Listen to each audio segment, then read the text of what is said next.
I think that many of us know that the war on drugs has been fabricated on a lot of baseless lies. We were the third city in the nation, but now more and more cities are starting to create these ordinances to decriminalize psychedelics. And I think building off the work that's been done and being able to show examples that, hey, we're not seeing an uptick in problems in any of these other cities. This makes sense. My name's Justin Cummings. I'm a former mayor of Santa Cruz. I think what we are really coming to terms with is that whether it's cannabis, whether it's mushrooms or other types of psychedelics, we know that there's actual proven health benefits.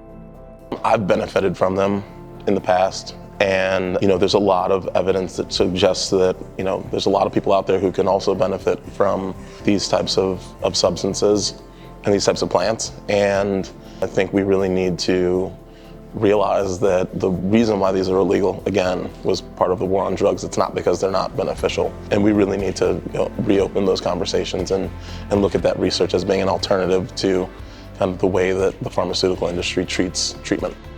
What we saw before the war on drugs actually happened was that there was a lot of research being conducted on the benefits of psychedelics to treat PTSD, to treat addiction, and a lot of that was halted during the Nixon administration.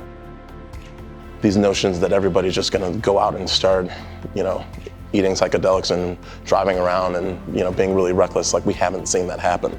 I mean, it's the same thing when cannabis became legal. Some people out there were thinking the sky was gonna fall. People are continuing to use these types of plants responsibly, and I think that there's actually been a number of people who've come up to me and thanked me personally because they microdose, for example, to help with their anxiety, and they don't feel like potentially going to get arrested by police or what have you. And so I think for a lot of people, it's really reduced their anxiety around being criminalized for using psychedelics, and they have a healthier relationship with it now.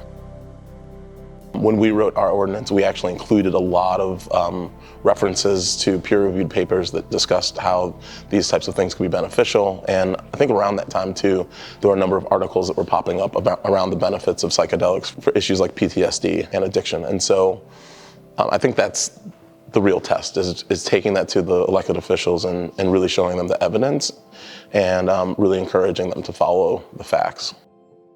It's clear that these are not substances that should be illegal.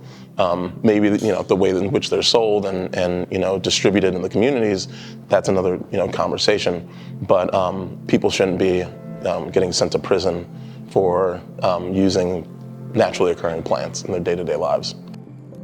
We're in a really exciting time where we're seeing a new generation really starting to take the helm of our local governments, and I think that we have a lot of really great opportunities to start doing things differently and starting to undo some of the wrongs of the past to move forward in a way that allows us to be more connected with nature and with ourselves in positive ways.